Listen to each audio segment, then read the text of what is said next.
जैसे मल और एरिया का मतलब एयर। पहले लोगों का विश्वास था कि जो मलेरिया नाम की बीमारी है ये गंदी हवा से फैलती है।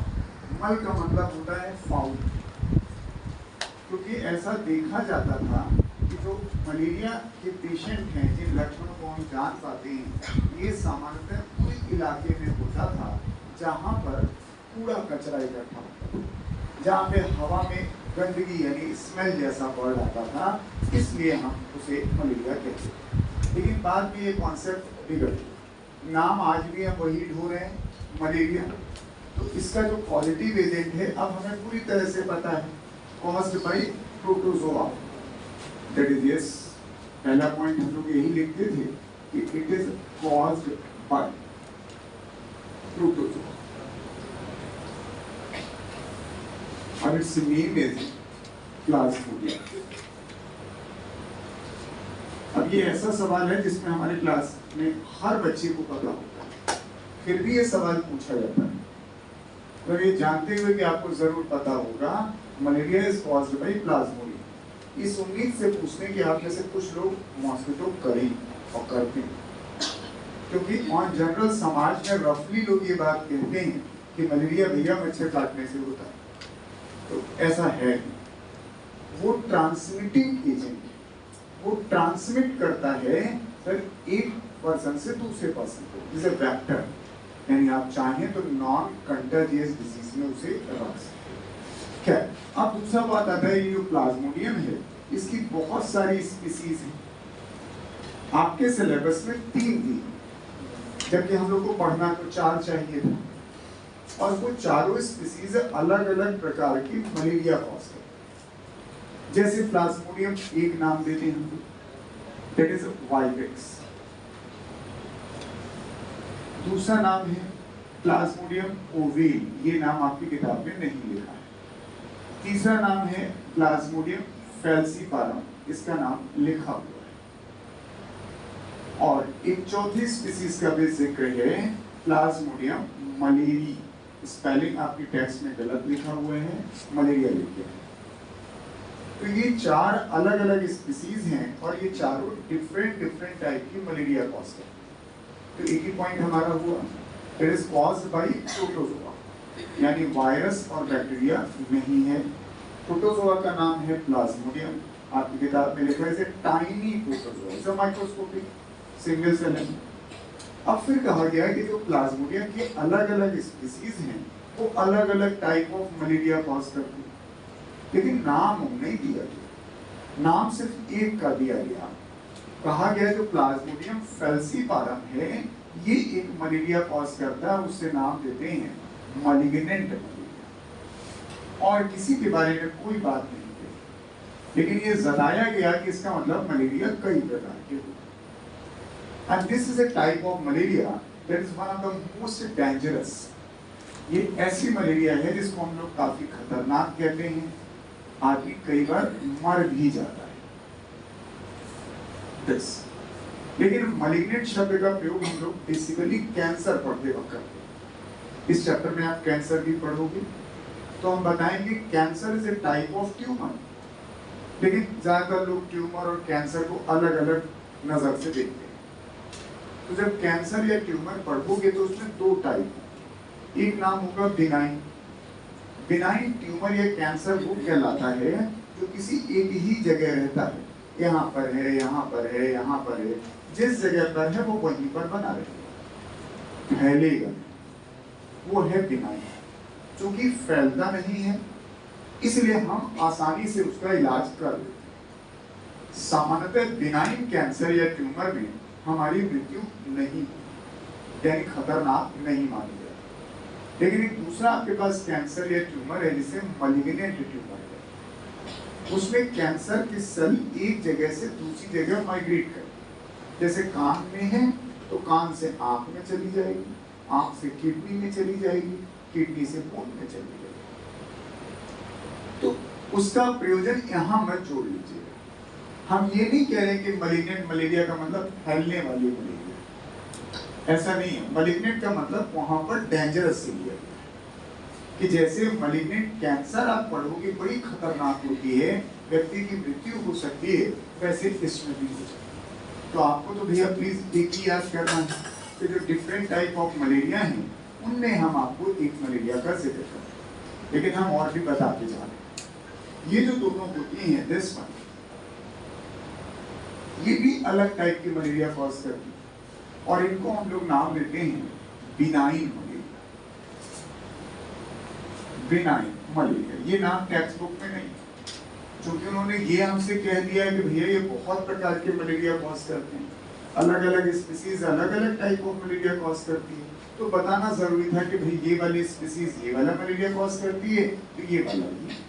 अब यहाँ पर भी बिनाइन का प्रयोजन सिर्फ इतना है कि दैट इज लेस डेंजरस, ज्यादा नुकसान नहीं होता है, इसलिए क्या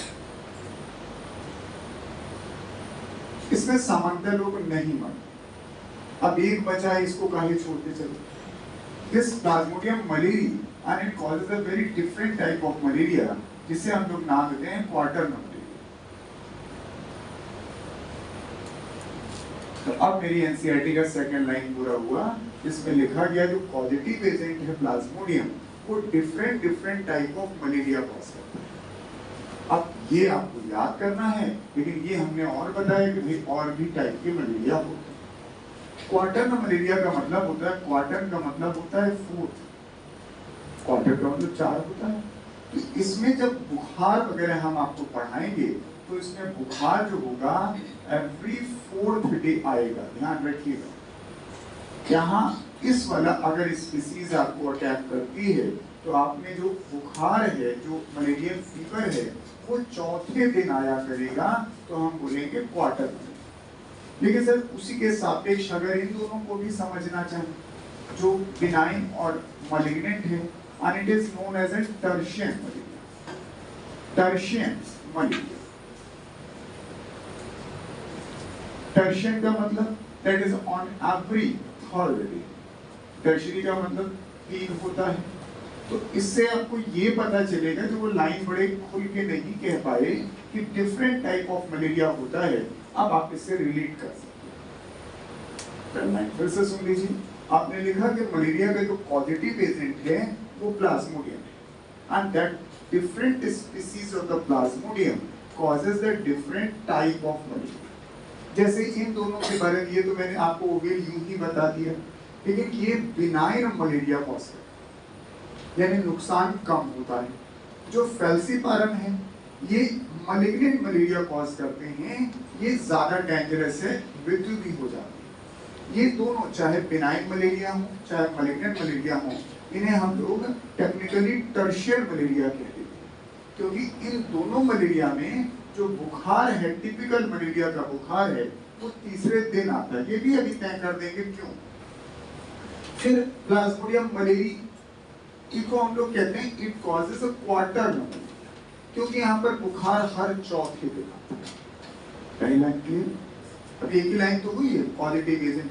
हम लोग ऐसे ही पढ़ रहे थे कोई बीमारी कि भाई पहले पॉजिटिव एजेंट बता दीजिए, फिर दूसरा बोलते थे हमारे शरीर में कहाँ पर अटैक करती है, ये पढ़ लेते थे, फिर पता थे भैया कैसे ट्रांसमिट होती है। 3 लाइन तो हमेशा हर बीमारी में पहले यही होती, तो पहली लाइन क्लियर होती। अब जरा दूसरी लाइन देखिए, दूसरी लाइन आती थी कि हमारे शरीर में कहाँ अटैक है, तो हम अपने सापेक्ष पढ़ रहे मलेरिया, मलेरिया हम ही को होता है, मच्छर को नहीं होता, क्योंकि मच्छर तो वेक्टर होने वाला है और वेक्टर एसिम्प्टोमेटिक होता है। तो इन मैच अब ये कहां पर अटैक करती है, क्योंकि हमने तो जब टाइफाइड पढ़ा था तो कहा था स्मॉल इंटेस्टाइन, निमोनिया पढ़ा तो कहा एल्वेलाई, कॉमन कोल्ड पढ़ा तो कहा भैया अपर रेस्पिरेटरी, तो ये भी तो बताइए। तो इट अफेक्ट या अटैक जो आप कह पाए 2 जगह पर अटैक करते हैं। इससे जब आप लाइफ साइकिल पढ़ेंगे तो दोनों को ध्यान रखिएगा, आपके शरीर में लिवर पे अटैक करते हैं और आरबीसी पे अटैक करते हैं, और ये अक्सर लोग मिस करते हैं, क्योंकि जब याद करते हैं तो कहते हैं मलेरिया तो बुखार है। तो बुखार तो भैया किसमें नहीं आता, निमोनिया में भी आता है, कॉमन कोल्ड में भी आता है, टाइफाइड में आता है, डिसेंट्री में आता है, कस के डांट तो शाम को बुखार आ जाता है। तो बुखार कोई बहुत बड़ी चीज नहीं, अगर बुखार है तो उसका टिपिकल कैरेक्टरिस्टिक होगा, नहीं तो आपको साइट बतानी होगी एग्जैक्टली काम किस पे कर रहा है। अभी तक आपने इससे पहले 3 बीमारियां पढ़ी, तीनों में बुखार आता है। जुकाम में तो आपने महसूस किया होगा, कई बार अच्छा खासा बुखार होता है, लेकिन अफेक्ट वो रेस्पिरेटरी ऑर्गन को करता है। The same is this. इससे मलेरिया बुखार आप पढ़ोगे, लेकिन मैन में ये लिवर और आरबीसी को अटैक करता है। अब जब लिवर पे अटैक करता है तो हम लोग इसलिए जब इसका सिम्टम लिखना शुरू करते हैं, एक सिम्टम लिख जाते हैं हिपैटोमेगैली। हिपैटो का मतलब लिवर होता है और मेगैली का मतलब इनलार्जमेंट। यहाँ पे आपका जो कलेजा है वो बड़ा हो जाता है। हिपेटाइटिस नहीं पढ़ा रहा। जब मैं आइटिस बोलता तो इन्फ्लेमेशन वर्ड बोलता, और मेगैली बोल रहा हूं तो मेगैली कभी भी लगाया जाए इसका मतलब इनलार्ज हो जाना। सूजन और इनलार्जमेंट में अंतर होता है। कहीं भी कर सकते हैं, जैसे आप कहीं पर इस्तेमाल करते हैं स्प्लीनोमेगैली, स्प्लीन का इनलार्जमेंट। वैसे कहते हैं कार्डियोमेगैली, दिल का बड़ा हो जाना, बड़े दिल वाला डिजीज। अब अगर आरबीसी पे अटैक करता है तो आरबीसी डैमेज होती होगी। आरबीसी डैमेज होगी तो हीमोग्लोबिन स्वाभाविक रूप से कम होगा, तो यस अनीमिया। इसीलिए जब भी आपको मलेरिया होगा तो आप में ये 2 चीजें साथ में चलती रहेगी। अब लिवर आपका गड़बड़ हो रहा है, काम ठीक से नहीं करेगा तो भूख नहीं लगेगी, जो खाना खाओगे पचेगा ही नहीं, मेटाबॉलिज्म तो इन्हीं के पास है, अपच जैसी चीज होगी, खून की कमी होगी तो वीकनेस भी होगी। तो ये सेकेंडरी कॉम्प्लिकेशंस कहलाते हैं। तो खाली मलेरिया को फीवर के लहजे में मत पढ़िएगा, आपके शरीर के अन्य अंगों को भी प्रभावित करता है। कैसे करता है अभी देखना। तो दूसरी लाइन इज ओके, कहाँ पे काम करता था। फिर तीसरा पॉइंट हुआ करता था ये ट्रांसमिट कैसे होता है, क्योंकि है तो ये इन्फेक्शियस डिजीज, लेकिन इन्फेक्शियस में नॉन कंटाजियस है। Is transmitted via female anopheles, और यही फीमेल एनोफिलीज जो है and it is known as an vector, यही वेक्टर है। मैं फिर याद दिला दूं, जिसको आप वेक्टर कहोगे सिंपली लोग उसको कैरियर ही कहते हैं। जब आप जेनेटिक्स पढ़ते हो तो वहां भी कैरियर शब्द इस्तेमाल हुआ है, कलर ब्लाइंडनेस, हीमोफीलिया में। लेकिन जहां भी आपने कैरियर कहा होगा उसमें टेक्निकली कोई लक्षण नहीं आता। He or she carries one allele for that character, उसके लिए एलील कैरी करता था, सिम्टम नहीं होते थे। इसलिए एकदम तय रखिएगा, वेक्टर इज ऑलवेज एसिम्प्टोमेटिक। अगर वेक्टर में सिम्टम आ गए तो फिर वो वेक्टर नहीं हो सकता। और दूसरा वेक्टर शब्द इस्तेमाल होता है लिविंग के लिए,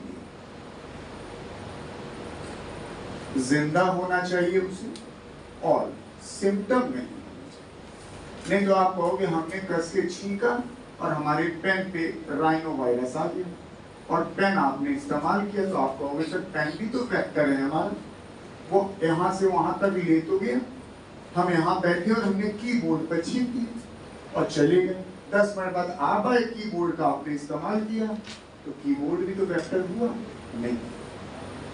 वेक्टर शब्द हमेशा इस्तेमाल करेंगे लिविंग के लिए और एसिम्प्टोमेटिक। नॉन लिविंग है तो सिम्टम कैसे देता, क्लियर हो? तो 3 बातें हो गई जो अक्सर हर बीमारी में पढ़ रहे थे कि भाई कॉज्ड बाय आपको पढ़ना था, दूसरा हमारे शरीर में कहां पर इफेक्ट करता है, और तीसरा इसका ट्रांसमिशन होता है। अब एक बात यहाँ फोकस करने वाली है कि हम लिखते हैं female anopheles, why not the male anopheles. अब इसके पीछे एक प्रमाण है, क्योंकि आपकी एनसीईआरटी ने बार बार एक शब्द लिखा है जिससे मुझको परहेज है। उसने लिखा है मॉस्किटो बाइट, और शायद बोल चाल में हम लोग कहते हैं कि आज मच्छर बहुत काट रहे हैं। मच्छर कभी काटते हैं, वो वर्ड ही गलत है, लेकिन बोलते हैं और समझ लेते हैं, क्योंकि उसके बाद दांत नहीं होते तो काटेगा कैसे। कोई ऐसा माउथ पार्ट में स्ट्रक्चर ही नहीं होता जिससे वो काट सके। इससे वो शब्द टेक्निकली एकदम गलत है, मॉस्किटो बाइट तो होता ही नहीं। तो यहां समझ लीजिए जो हमारे पास एनाफिलीज है यानी मॉस्किटो, ये बात सभी मच्छर पे लागू होगी, खाली एनाफिलीज पे नहीं, क्योंकि आगे चल के 2 लोग और पढ़ेंगे। अब तो डेंगू पढ़ेंगे ना, dengue chikungunya, that is transmitted by female aedes. Filaria पहले से सिलेबस में था, तो filaria is a female culex, यानी जब हम मच्छर का जिक्र करते हैं तो मेल का जिक्र नहीं करते। अब मॉस्किटो में देखिए, मेल और फीमेल, इनके माउथ पार्ट अलग अलग है।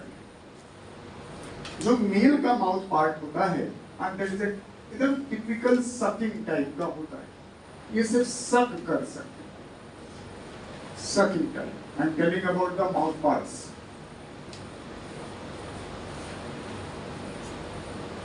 यस, जबकि जो फीमेल है उसका माउथ पार्ट कहलाता है पियर्सिंग एंड सकिंग। पियर्सिंग का मतलब छेद कर पाना, तो ये छेद कर सकते हैं और सक कर सकते हैं। इसलिए हमारे इस हथेली पर अगर एक मेल मॉस्किटो बैठे तो वो क्या बिगाड़ लेगा मेरा, बैठ के खाली ऐसे करेगा तो कौन सा खून चूस लेगा, ज्यादा ऐसे करेगा तो डस्ट वगैरह होगी वो ले जाएगी। इसलिए मेल मॉस्किटो आपका यूजुअली कुछ नहीं किया। हाँ, कहीं खून बह रहा हो, फोड़ा वगैरह कई बार होता है, ओपन होता है, और वहां मच्छर बैठ जाता तो थोड़ा मजा उसे मिल जाता है, लेकिन वो टिपिकली खून नहीं चूसता।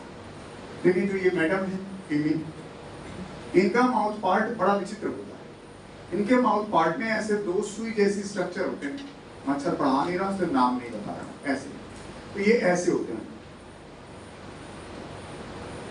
वो गुजर जैसे बैठे तो मतलब गुजर, और जैसे गुजरते हैं तो सुई वाली चुभन होती है, तो आप कहीं भी तो ऐसे मारो, क्योंकि वो चुभोता जब है तो आपको हल्का सा फील आता है, और कई बार सोते वक्त शायद फील ही ना। इससे जब फीमेल मॉस्किटो बैठेगी, जैसे ही अपने यहाँ पर इसको घुसेड़ेगी अंदर, प्रोबोसिस कहते हैं उसको, तो ये ऐसे घुसेड़ेगी तो छेद हो जाता है, और छेद होता है तो खून जाता है। अब तो इसलिए जो ट्रांसमिटिंग एजेंट है वो हमेशा फीमेल मॉस्किटो, मेल नहीं। दूसरा एक और बात, फीमेल मॉस्किटो ट्रू पैरासाइट नहीं है, ये बात शायद बताई होगी।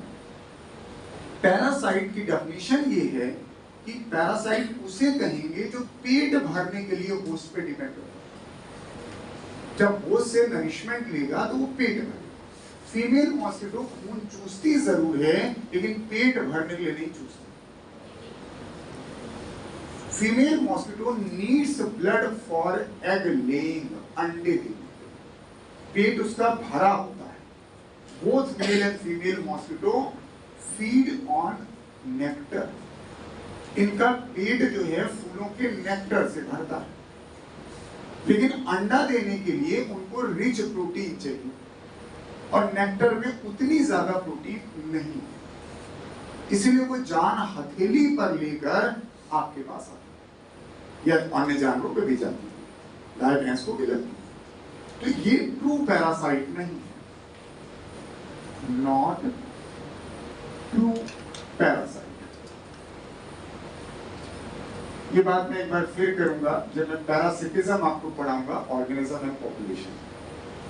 Female mosquito suck blood not for nourishment, that is need blood only for egg laying। तो सोचिए कितने बड़ा सैक्रिफाइस करते हैं, जान हथेली पर लेकर आते हैं अपना वंश चला। और हमारी अम्मा हमसे बार बार कहती है बहुत कुर्बानियां दी हैं। एक दिन हमने बैठा के पढ़ा दिया मच्छर, हमने कहा इतनी कुर्बानी दी है कभी? इसको पता होता है कि अंडा देने के लिए हम जो खून चूसने जा रहे हैं मर भी सकते, और कई बार मर जाते हैं। हम इधर देख रहे हैं इसे मार नहीं देते। इतना बड़ा स्ट्रगल है इनका लाइफ। अगर ये ब्लड सक नहीं करेंगी, अंडे दे नहीं सकते। तो ये ध्यान रखिएगा, दैट इज मॉस्किटो यानी फीमेल मॉस्किटो से मतलब है suck blood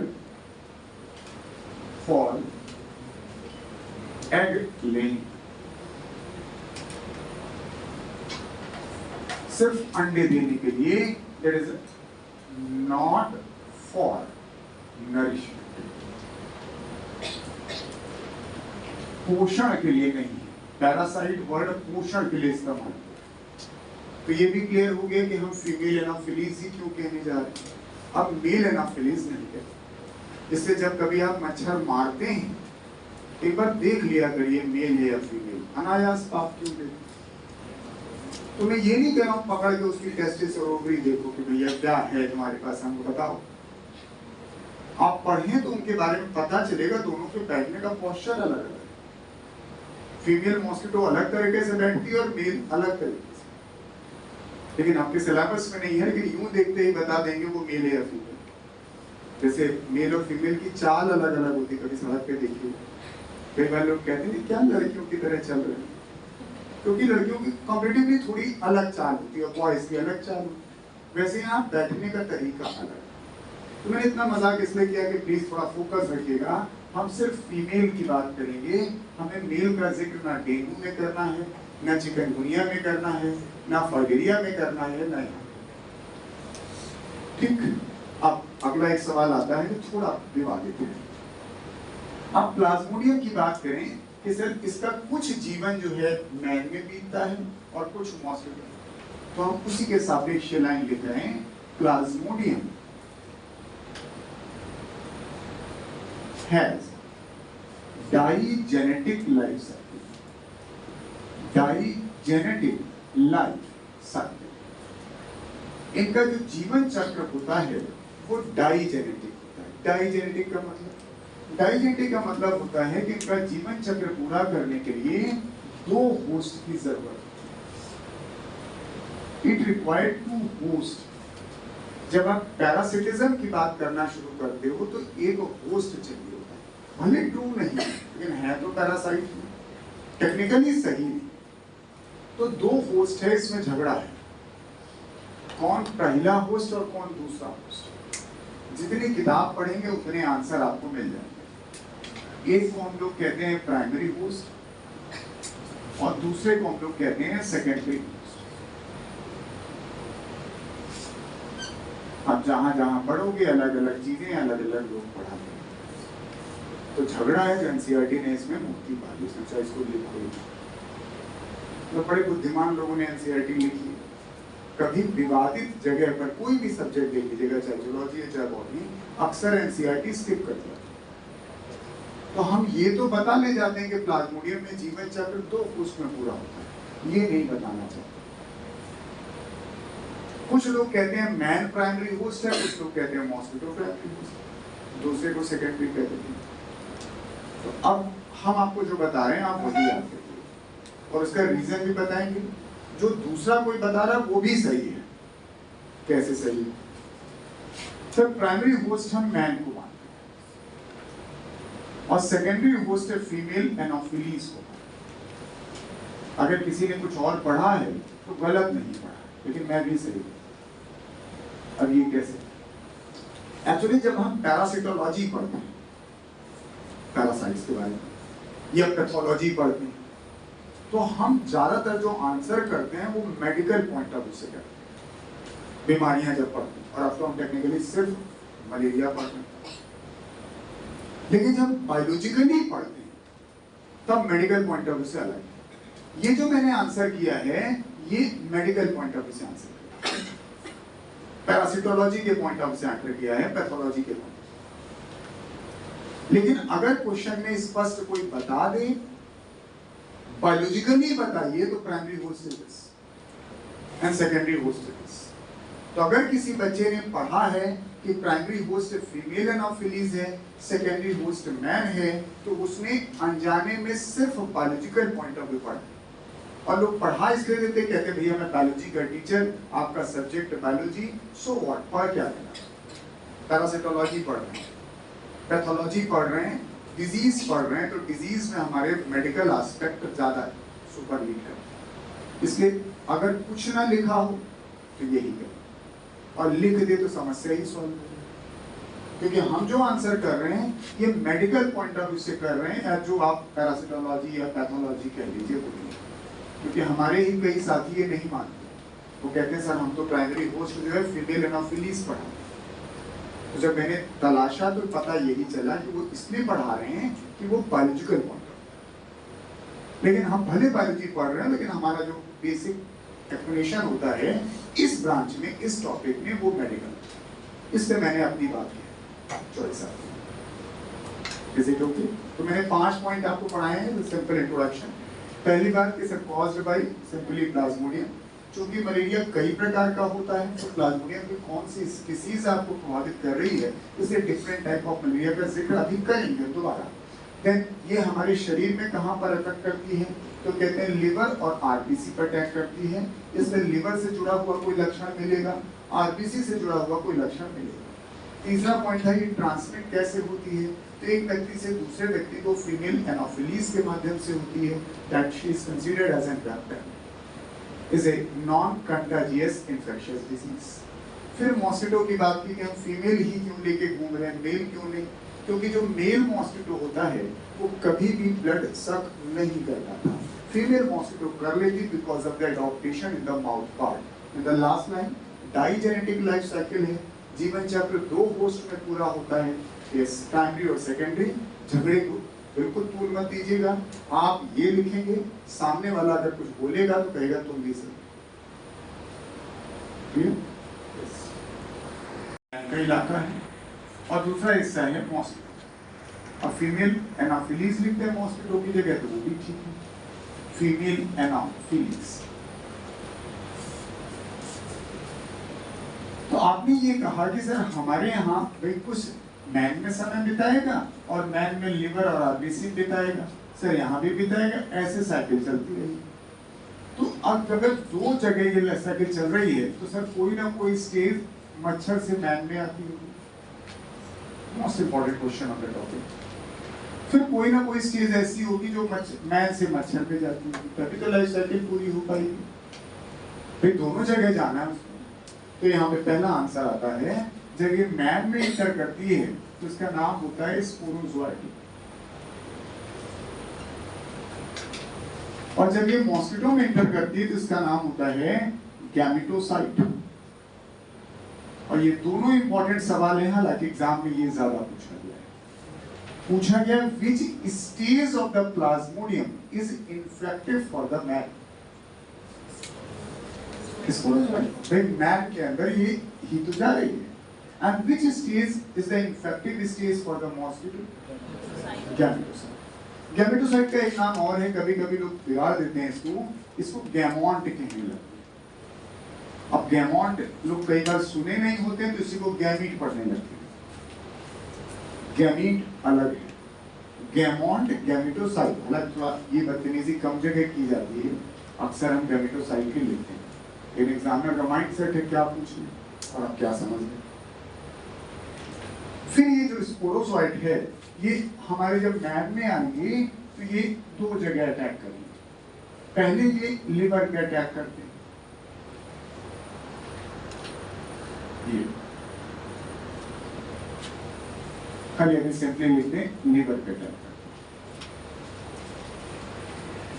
फिर लिवर में मल्टीप्लाई करते हैं, फिर लिवर के बाद ये आरबीसी पे भी अटैक करते हैं, फिर आरबीसी पे अटैक करने के बाद इट गोज देयर। यही तो आपने अभी लिखा था, in man it attack liver and arteries. और अटैक क्या करते हैं, ये कुल मिला के इसके अंदर मल्टीप्लाई करते हैं। एक साइकिल यहां चला देते हैं, एक साइकिल यहां चला देते हैं, तभी तो लगातार आपकी लिवर और आरबीसी की सेल डैमेज होती रहेगी। क्वेश्चन नहीं बिगड़ा हमारा, सिर्फ ये आया कि प्लाज्मोडियम मैन में कहां पर अटैक करता है, तो लिवर और आरबीसी दोनों जगह। फिर जब यहाँ पर आते हैं मच्छर में, तो ये मच्छर में कहाँ पहुंचते हैं? मच्छर में अपना जीवन ये 2 जगह बिताते। आपकी किताब में 2 जगह नहीं लिखा। अपने जीवन का कुछ समय ये बिताते हैं, दैट इज गट ल्यूमेन में, जो उसकी आंत है ना, मच्छर की भी तो कोई आंत होती होगी, तो उसके ल्यूमेन में बिताते हैं। फिर थोड़ा समय एक जगह और बिताते हैं जो आपकी किताब स्किप कर रही है, दैट इज गट वॉल, दीवार में बिताते हैं। और दीवार में बिताने के बाद ये फाइनली जाके पहुंच जाते हैं सैलिवरी ग्लैंड। तो आपकी फोटो में सैलिवरी ग्लैंड सीधे बना के दिखाते हैं। yes. लेकिन हम ये नहीं लिखने जा रहे हैं कि मॉस्किटो इट इन्फेक्ट, हालांकि इन्फेक्ट शब्द मच्छर के लिए गलत है ना। जब लक्षण ही नहीं आते, कोई बीमारी ही नहीं कॉज करती, तो क्यों कर तो मोटा मोटा शब्द हुआ, मैन में ये लिवर और आरबीसी को प्रभावित करते हैं, लेकिन मच्छर में अपना जीवन गट ल्यूमेन में और थोड़ा समय गट वॉल में बिता, फाइनली वो सैलिवरी ग्लैंड में चली जाती। अब एक सवाल और है जो खूब दिल खोल के गलत है। पूरे चार्ट में सबसे पॉपुलर सवाल ये है, जो तकरीबन हर बच्चे का सही होता है, चाहे वो पढ़े चाहे ना पढ़े, कि which stage is the infected stage for the man.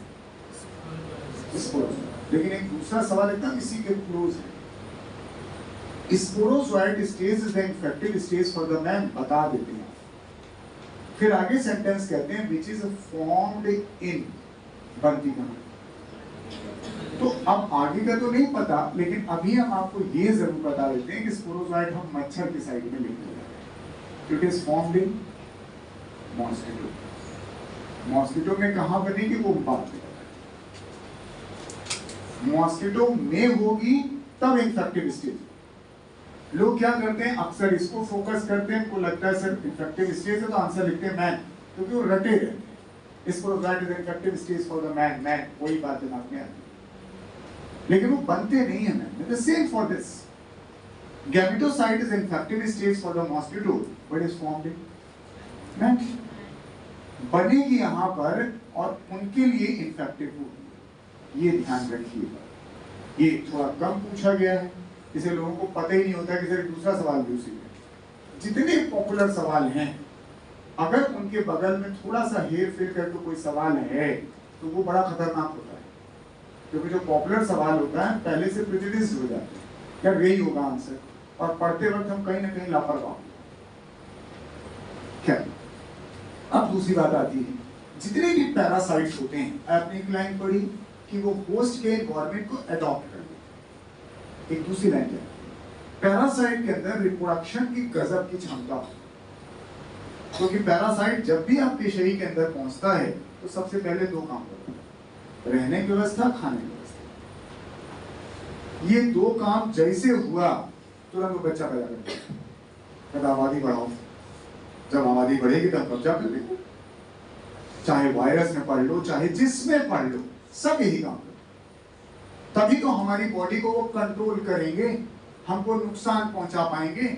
एक वायरस घुसता है, लेकिन वो वायरस आपके शरीर में कितने सिम्टम प्रोड्यूस करते हैं। पहले तो बाबू बन के घुसता है, भैया कुछ नहीं करेंगे बस रहेंगे, फिर देखो शाम तक 2 दिन के अंदर आबादी करोड़ों की संख्या में कर लेते हैं, फिर सेल की ऐसी तैसी, सेल तोड़ के फिर कई सेल पे सेम। हर पैरासाइट के अंदर इनॉर्मस रिप्रोडक्टिव एबिलिटी। तो इसलिए हमने यहाँ पे दिखाना चाहा कि लिवर में भी ये मल्टीप्लाई करते हैं और आरबीसी में मल्टीप्लाई करते हैं। तरीका, जब लिवर में मल्टीप्लाई करते हैं तो वो एसेक्सुअली करते हैं, आरबीसी में मल्टीप्लाई करते हैं तो एसेक्सुअली करते हैं। तो इसीलिए हम लोग कहते हैं कि मैन में प्लाज्मोडियम सिर्फ एसेक्सुअली प्रोड्यूस करता है। तो मैन में कहीं पढ़े आप, लिवर में, आरबीसी में जो रिप्रोडक्शन का तरीका है वो एसेक्सुअल है, और इस एसेक्सुअल को एक बड़ा बढ़िया सा नाम देते हैं, इसे कहते हैं साइजोगोनी। याद कर पाइए तो ठीक है, सॉरी। तो ये सवाल बहुत पूछा जाता है कि मैन में प्लाज्मोडियम या malaria parasite affect liver and RBC, बता दिया, एंड रिप्रोड्यूस बाय एसेक्सुअल या सेक्सुअल। एसेक्सुअल कुछ सवाल फिर पलटा जाता है, पूछा जाता है साइजोगोनी अकर्स इन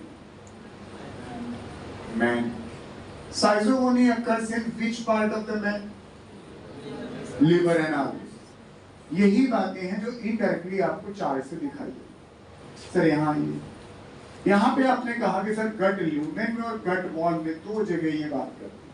तो गट ल्यूमेन में जब ये रहते हैं तो यहाँ पर इस ल्यूमेन के अंदर ये सेक्सुअल मेथड अपनाते, ये सेक्सुअल मेथड नहीं अपनाते। और जब गट वॉल में होते हैं तो ये एसेक्सुअल मेथड अपनाते। नाम इनके अलग अलग है। जो सेक्सुअल मेथड है उसे कहते हैं गैमोगोनी।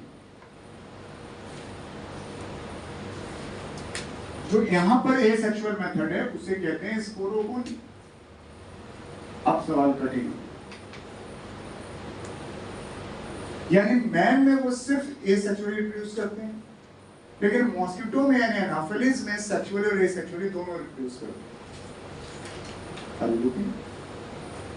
नाम बदल दिया जाता है। सवाल सुनिए, पूछा जाता है in plasmodium asexual reproduction occurs in man या मॉस्किटो?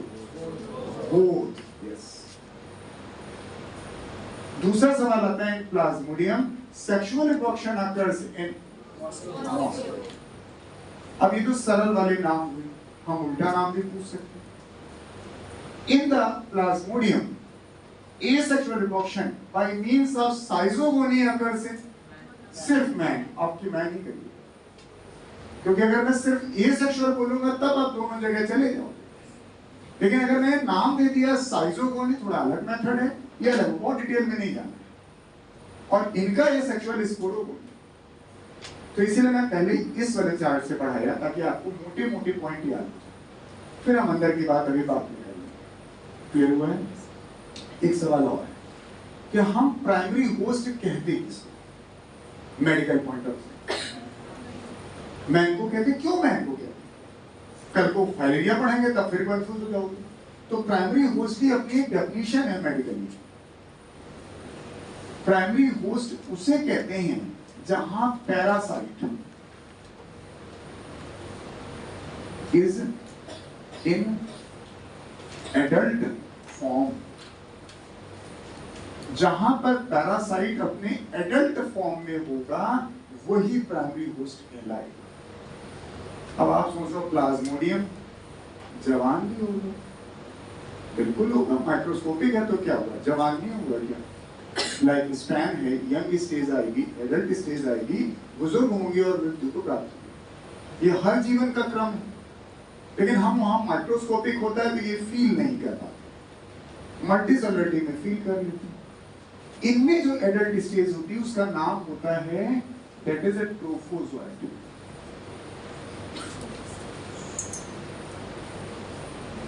और अभी मैं आपको जब डिटेल पढ़ाऊंगा, थोड़ा सा पढ़ा करके, तो मैं आपको शो करूंगा कि मैन में ही ट्रोफोजोइट हम आपको दिखाएंगे। इससे मेरे लिहाज से प्राइमरी होस्ट होता है। कभी भी कोई भी लाइफ साइकिल पढ़िएगा, बस ये देख लीजिएगा वो जवान कहाँ हुआ। तो आप कहोगे सर जवान अगर यहाँ हुआ तो क्या यहाँ बूढ़ा है?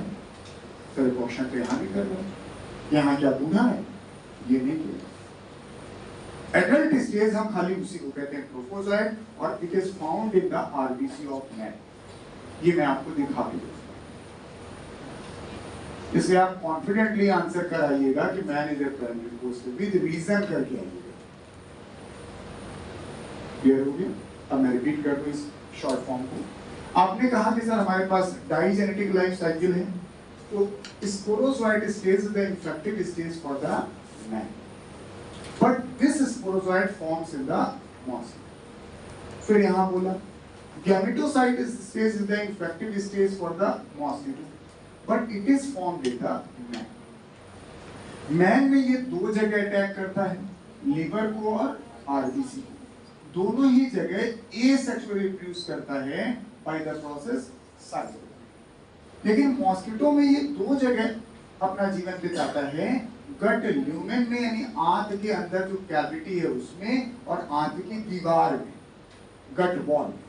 गट ल्यूमेन में वो सेक्सुअल प्रोसेस गैमोगोनी, सेक्सुअल प्रोसेस का मतलब गैमीट फॉर्मेशन, वही सेक्सुअल प्रोसेस। जब भी आप सेक्सुअल टर्म पढ़ोगे आपको दो गैमीट बनाने पड़ेंगे और फिर दोनों फ्यूज कराने पड़ेंगे। आप उसका नाम स्पर्म, ओवा दो या ना दो कोई फर्क नहीं पड़ता, क्योंकि कई जगह हम सिर्फ मेल गैमेट और फीमेल गैमेट लिख के घूम रहे हैं। तो दो गैमेट बनेंगे, जाइगोट बनेगा, वही सेक्सुअल प्रोसेस है।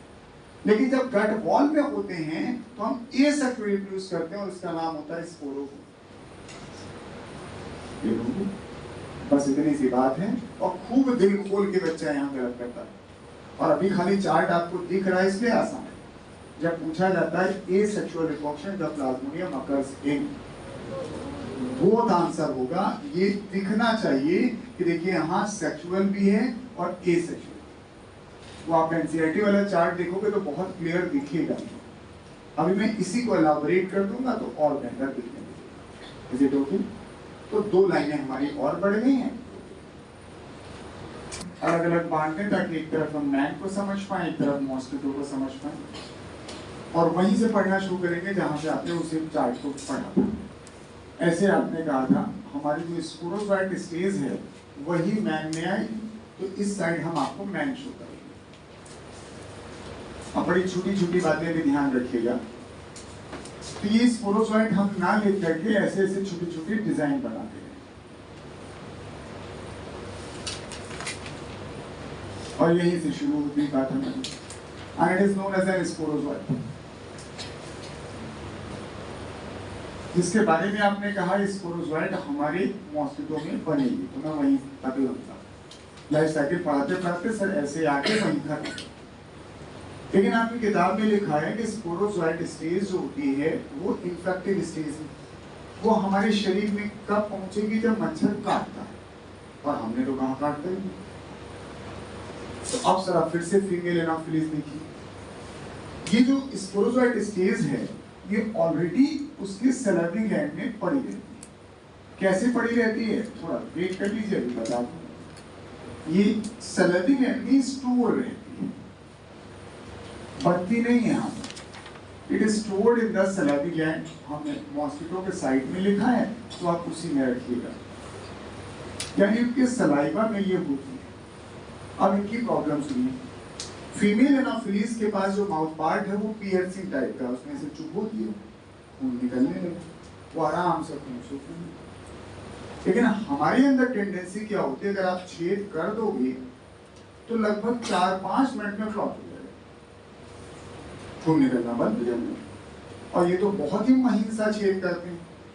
आप जो सुई से छेद कर रहे हैं उससे कई मतलब छोटा, क्योंकि सुई से छेद करेंगे तो ड्रॉप दिखेगा, मच्छर छेद कर जाता है तो खून कई बार नहीं दिखता है, यानी बहुत महीन सा छेद करता है, खून जम जाएगा। तो फीमेल मॉस्किटो परेशान हो गई, इतनी मेहनत से हमने छेद किया और खून जम गया और हमारा तो काम भी नहीं हुआ। तो ईश्वर ने उनके सलाइवा में एक विशेष प्रकार की चीज दी, एंटीकोगुलेंट।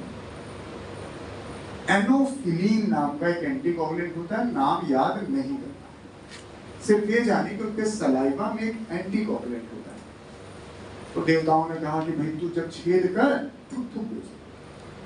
इससे जब भी फीमेल मॉस्किटो आपका ब्लड सक करने आती है, जैसे वो छेद करने के बाद थूक दे।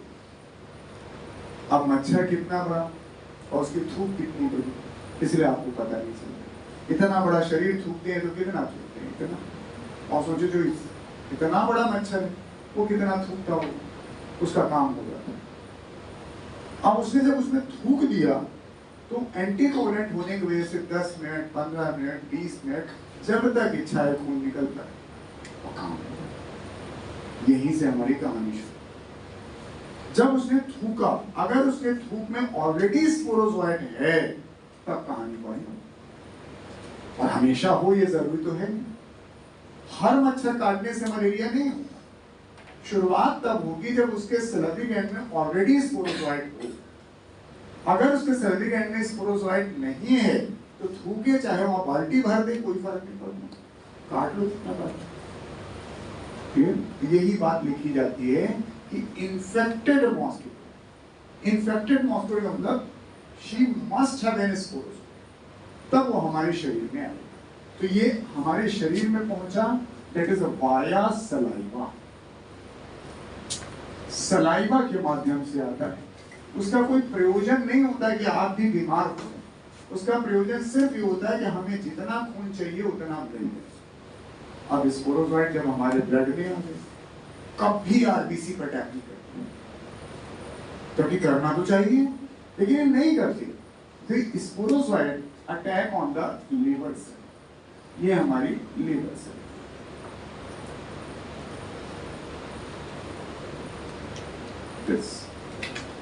इसको हर पैथोजन का अपना टारगेट साइट होता है, उसी पर ये अटैक करेंगे।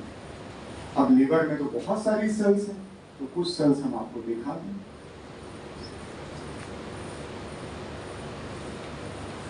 अब ये जो स्पोरोजोइट आए, एक आए, दो आए या 10 आए, जैसे मान लीजिए एक ही स्पोरोजोइट आया तो क्या फर्क, वो लिवर सेल के अंदर घुसा, अंदर पहुंच गया, खाने की व्यवस्था होगी। लिवर में खाने कौन सी कमी है, जितना खाना चाहो उतना खा। फिर उसके बाद क्या हुआ, इन्होंने अपना साइज बढ़ा दिया,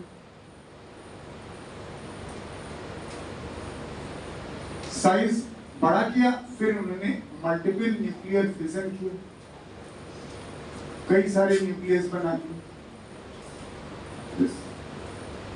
और बाद में उठा के रप्चर कर। और ये जो छोटे छोटे बच्चे थे ये निकाल दिए। आपको लगा है मेथड ऑफ रिप्रोडक्शन, लेकिन क्या कहीं गैमीट बनाया तो हुआ ना ये सच में। यही प्रोसेस जो आप यहाँ पर पढ़ रहे हो, फिर ये जो प्रोसेस यहाँ से गुजरता है, इसी को अभी थोड़ी देर पहले नाम दिया था साइजोगोनी। और डिटेल में नहीं जा रहे हैं, सिर्फ आपको फील करा रहे हैं कि देखिए ये सेक्सुअल प्रोसेस है। यानी जो स्पोरोजोइट होती है वो सिर्फ लिवर पे अटैक करती है, नहीं तो ब्लड में ही तो आई थी, चाहती वहीं आरबीसी पर अटैक कर देती, नहीं कर सकती। जब यहाँ साइजोगोनी वो कर लेगी तो यहाँ जो बच्चे निकलेंगे उन बच्चों को नाम देते हैं मीरोजोइट। ये नाम आपकी टेक्स्ट बुक में नहीं, ये स्पोरोजोइट नहीं है। अब ये मीरोजोइट काम क्या करते हैं, ये फिर अटैक करते हैं।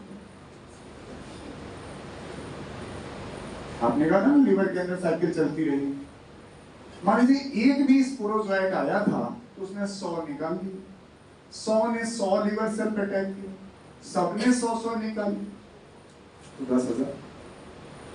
फिर उसने सबने अटैक किया, अब 10 लाख। फिर अटैक किया तो 10 करोड़। इसीलिए जहां 4-6 साइकिल ऐसी हुई, करोड़ों सेल आपकी लिवर की डैमेज, तो हमने हिपैटोमेगाली लिखा थी। यानी आपके मलेरिया में लिवर डैमेज हो रहा है। लेकिन अब इनमें से क्या होता है, कुछ मीरोजोइट कहते हैं चलो नई जगह चले, क्या उसी पीछे पीछे लगे पड़े हैं लिवर। अभी आपको कोई बीमारी नहीं हुई, आप इंक्यूबेशन पीरियड से गुजर।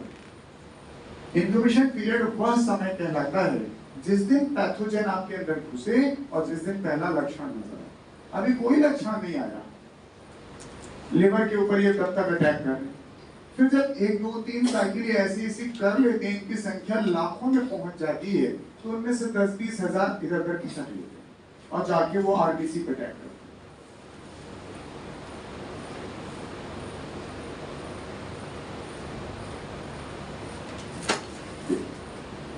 अब कलर बदल दे रहा हूँ, लाल लाल हो गया तो ये मीरोजोइट आके ये आरबीसी पे अटैक करते हैं। अटैक किया और अंदर पहुंच के ये फिर बड़े हो गए। फिर का नाम रखते हैं, ये आरबीसी है और ये तो मीरोजोइट है, भैया इसका नाम है ट्रोफोजोइट। अभी थोड़ी देर पहले हम लोग शायद इसका जिक्र कर रहे थे कि trophozoite is the adult stage. वो फोटो पे मत ध्यान दीजिए, खाली ये समझ पाइए कि ट्रोफोजोइट हमने बनाया, वो आरबीसी बना, तो प्राइमरी होस्ट मेरे लिहाज से होगी। फिर इन्होंने वही करना है जो उनके बाप दादा कर रहे हैं, साइजोगोनी संख्या और बड़ी कर देंगे। फिर उसके बाद मल्टीपल न्यूक्लियर फिजन करेंगे,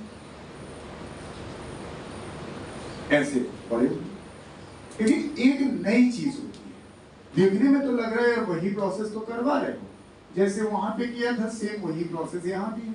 तो आप चाहें तो साइजोगोनी तो इन्हें भी कहने जा रहे हैं, ये भी है तो साइजोगोनी है ना। लेकिन इस साइजोगोनी के दौरान जब ये इनके अंदर बड़े हो रहे होते हैं तो कुछ खास प्रकार के केमिकल यहाँ पे इकट्ठे होते हैं, इसी के हरा पेन शायद दिख रहा होगा। यानी न्यूक्लियर फिजन के साथ साथ कुछ केमिकल इकट्ठा होगा। अब एक समय आएगा ये आरबीसी भी रप्चर होगी। ऐसे जब रप्चर होगी तो अंदर जो प्लाज्मोडियम था वो भी रप्चर होगा और अपने छोटे छोटे बच्चे उसमें निकालेंगे। Same the मीरोजोइड।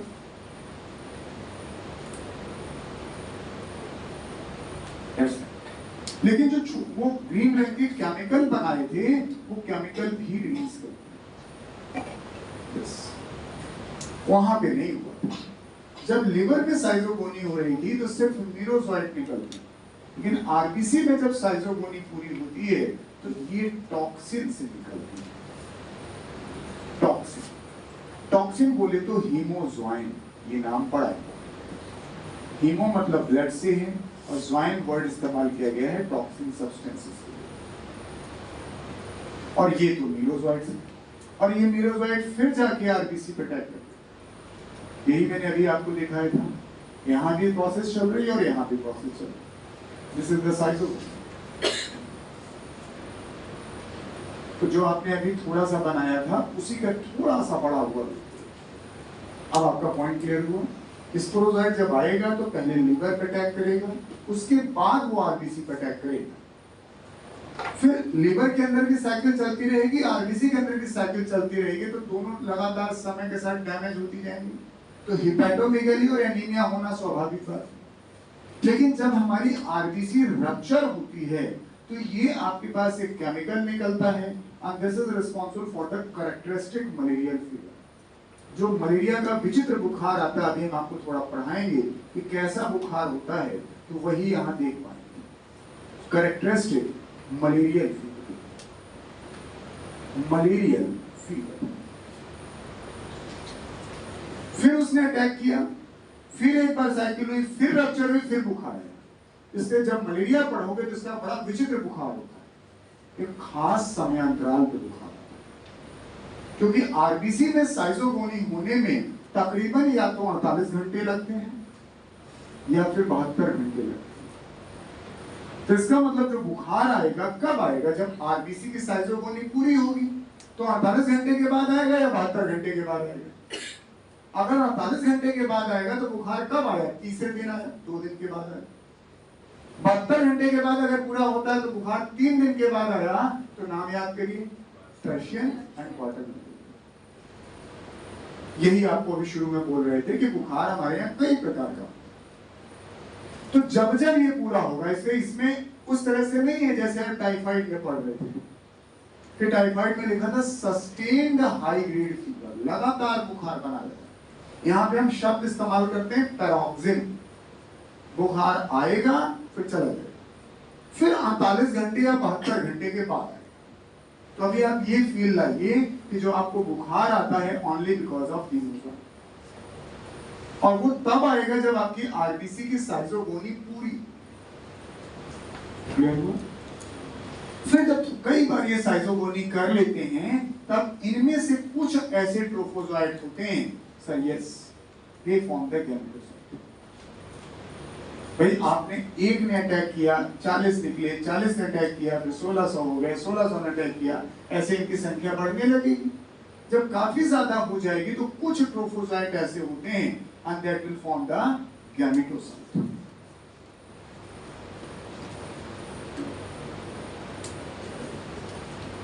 एक इधर बनाते गैमेटोसाइट, एक मेल गैमेटोसाइट, एक फीमेल गैमेटोसाइट है। फोटो तो नहीं याद रखनी है, खाली नाम बताना है। ये मेल है और ये फीमेल है। तो अभी हमने थोड़ी देर पहले आपसे कहा था कि गैमेटोसाइट का फॉर्मेशन कहाँ होगा? मैन।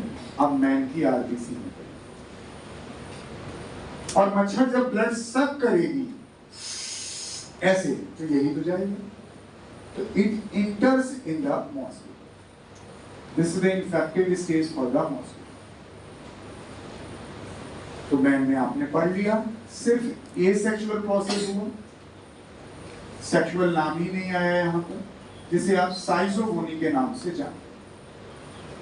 चाहे वो आप आरबीसी में करो, चाहे वो लिवर में करो, ये मैन की स्थिति पूरी। जितना दिख रहा है बस उतना ही सोचिएगा। स्पोरोजोइड हमारे मैन के अंदर आता है कैसे? सलाइवा के द्वारा। वो स्पोरोजोइट पहले लिवर पे अटैक करते हैं, लिवर पे अटैक करके छोटे छोटे प्रोजेनी प्रोड्यूस कर सकते हैं, आप नाम इसको हटा सकते हैं। फिर वो लिवर पे पुनः अटैक करते हैं, फिर लिवर साइकिल चलने लगती है। उन्हीं में से कुछ प्रोजेनी ऐसी होती है जो बच्चे होते हैं वो आरबीसी पे अटैक करते हैं, ट्रोफोजाइट स्टेज बनती है। लेकिन जब आरबीसी रप्चर होती है तो कुछ टॉक्सिन निकलता है, कुछ जहर निकलता है, और वही आपका स्पेसिफिक मलेरिया फीवर कॉज करता है। इसका मतलब जहर कितने समय बाद निकलेगा? जितनी देर में आरबीसी में साइटोगोनी पूरी हो। आरबीसी में साइटोगोनी पूरी होने में 48 घंटे या 72 घंटे लगते हैं। इसीलिए आपका जो पैरोक्सिन है, जो बुखार है मलेरिया का, वो 48 घंटे के बाद या 72 घंटे के बाद।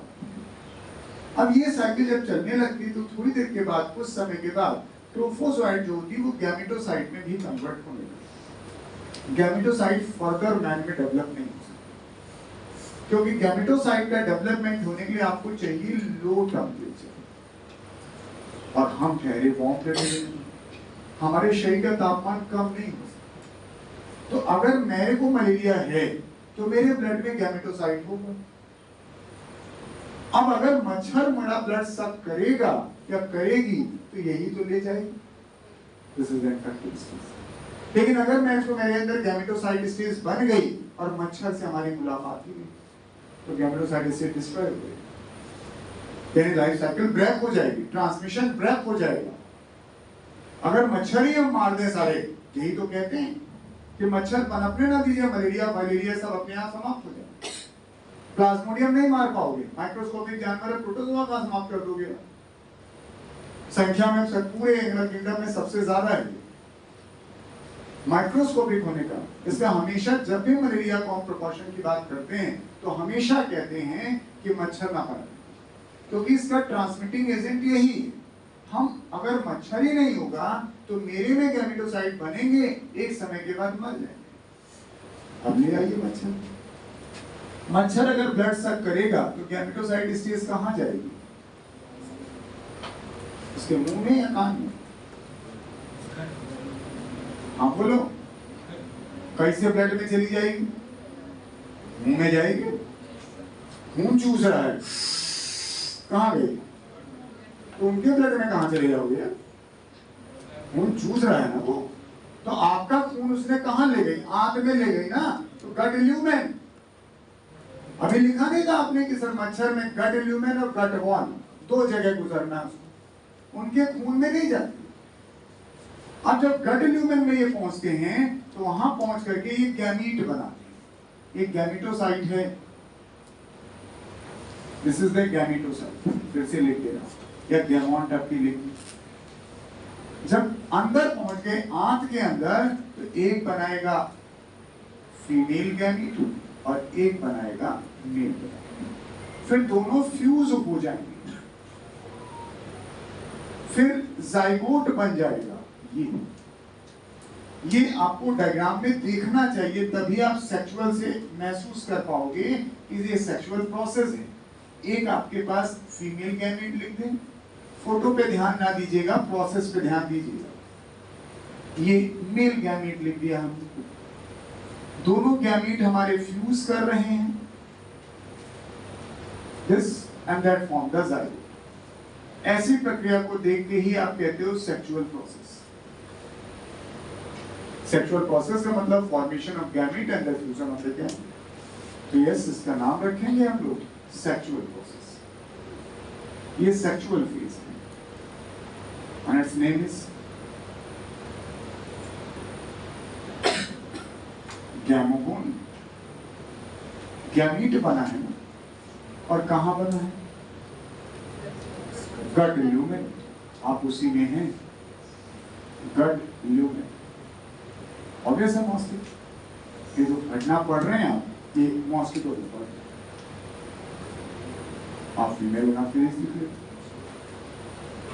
अब जाइगोट एक दो तो बनेगा नहीं, सैकड़ों जाइगोट बनेंगे, क्योंकि एक गैमेटोसाइट थोड़ी ना आया था।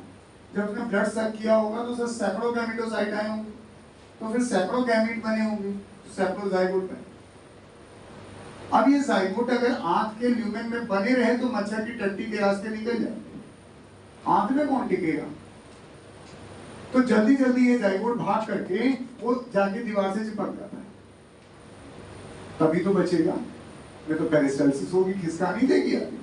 तो ये जो जाइगोट था it move towards the gut wall. ये डायग्राम आपकी किताब से गायब है, ये मैंने गट वॉल दिखानी चाहिए ऐसे, और ये जो जाइगोट होगा ये गट वॉल से जाके चिपक जाएगा। तो जितने जाइगोट गट वॉल से जाके चिपक जाएंगे उनके बचने की संभावना, चिपकेंगे ही नहीं बल्कि धंस जाएंगे उसके अंदर।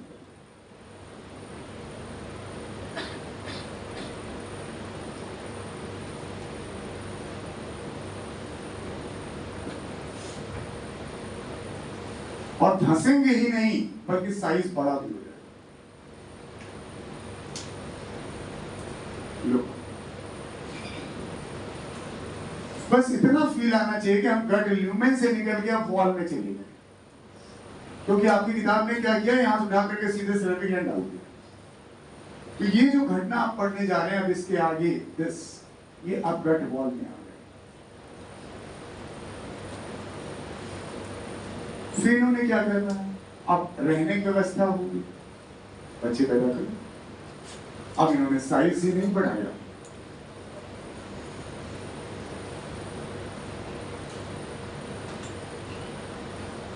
लेकिन सेम वही डायग्राम, एक फेस बदल देंगे।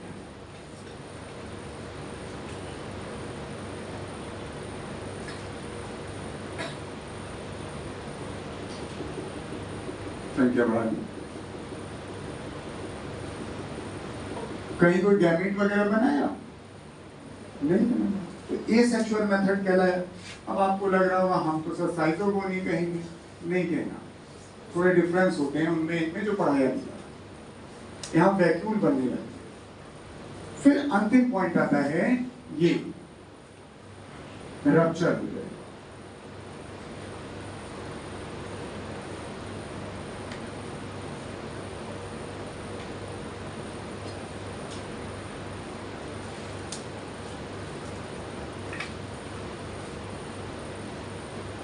और यहां से छुपे छुपे स्पोरोजोइड निकलना शुरू हुआ।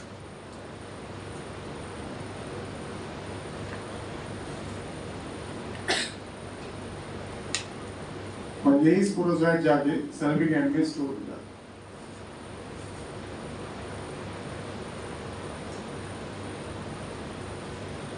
है। यही सवाल हमारा फंस रहा था किताब से, जैसे आप यहाँ पे कहते थे गैमेटोसाइट का फॉर्मेशन मैन में कहाँ होता है, तो वो सवाल यहाँ फंस रहा था, स्पोरोजोइड का फॉर्मेशन मॉस्किटो में कहाँ होता है, गट वॉल में होता है।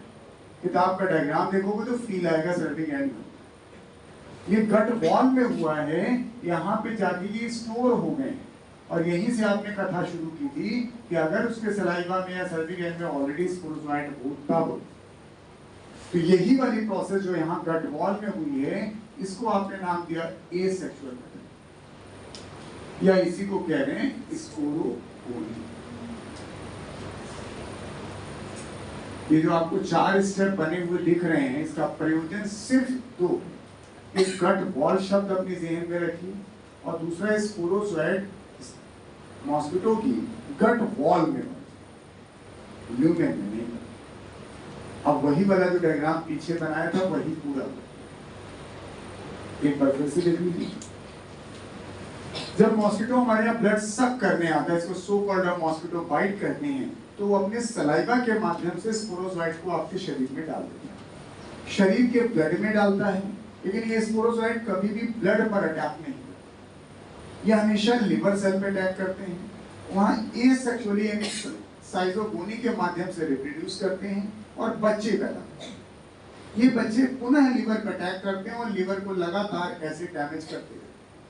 कुछ बच्चे आरबीसी पर अटैक करना शुरू करते हैं और आरबीसी के अंदर ट्रोफोजोइड्स होते हुए फिर से साइजोगोनी करते हैं और फिर बच्चे पैदा करते हैं, और ये साइकिल भी चलने लगती है।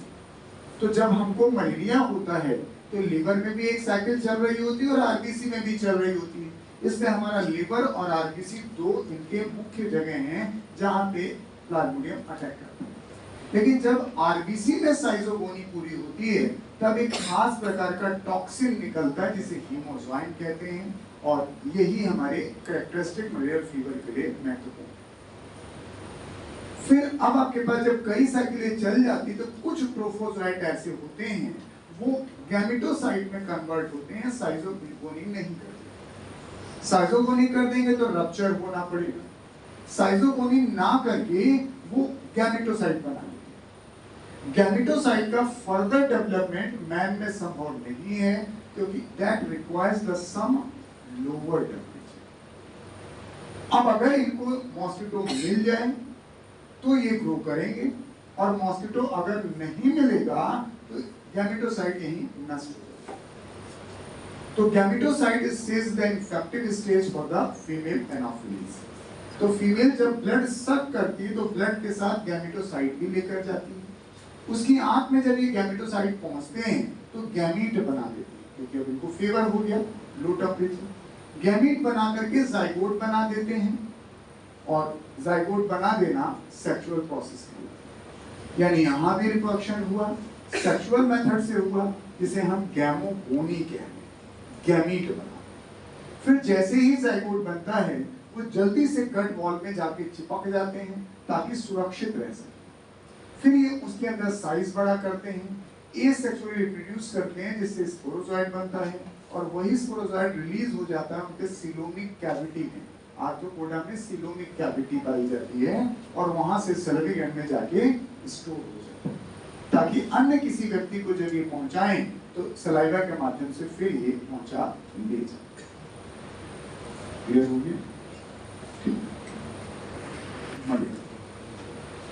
और सारे सिम्टम नहीं बता, सिर्फ वो वाली बात जो आपकी टेक्स्ट बुक कह रही है, चिल एंड हाई फीवर, उस शब्द को समझेंगे। और इस लिहाज से समझेंगे क्योंकि हमने टाइफाइड में सस्टेन्ड हाई ग्रेड फीवर पढ़ा, वहां पे 39 से लेकर 40 डिग्री सेंटीग्रेड तक लगातार बुखार है। इसमें हम लोग सिम्टम में एक शब्द इस्तेमाल करते हैं, दैट इज पैरोक्सिम्स, जो किताब ने नहीं लिखा। पैरोक्सिम का मतलब होता है लगातार नहीं, एक समय के अंतराल। तो यहाँ पे जो पैरोक्सिम होते हैं एट इंटरवल ऑफ 48 या 72 आवर, वजह अब आपके पास है।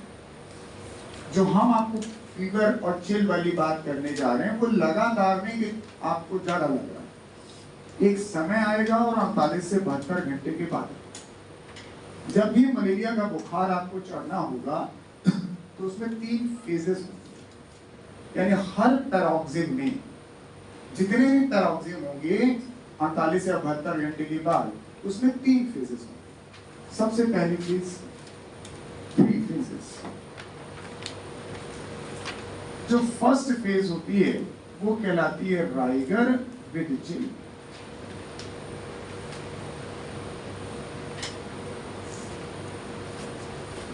राइगर का मतलब होता है कांपना और चिल का मतलब होता है ठंड।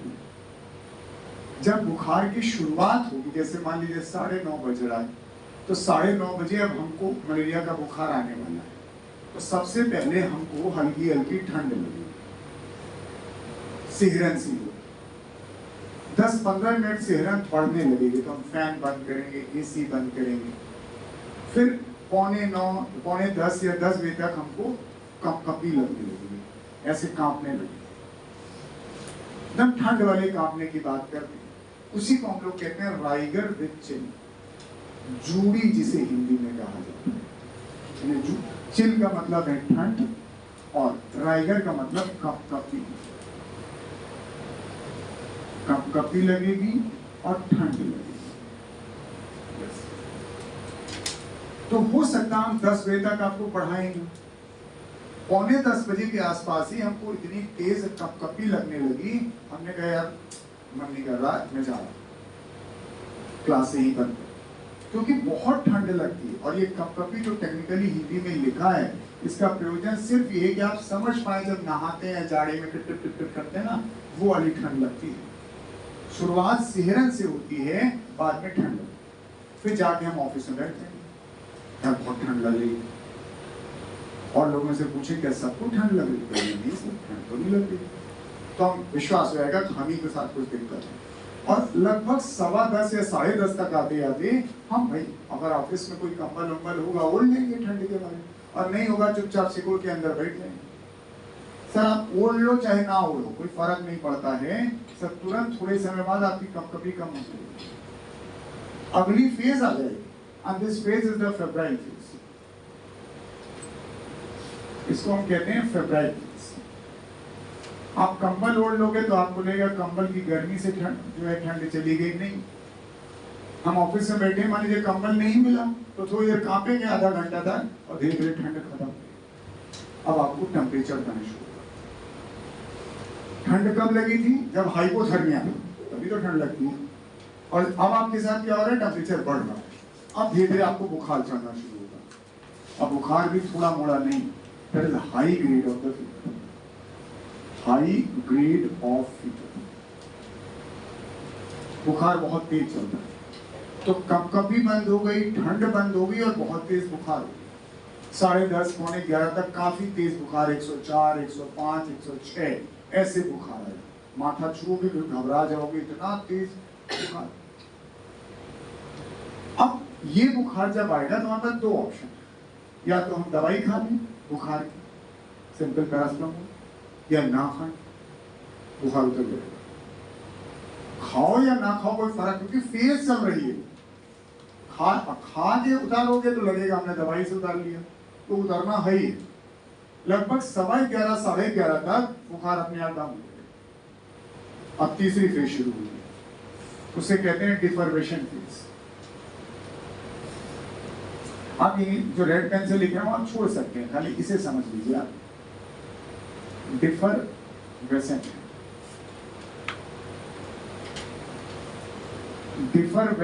फेज।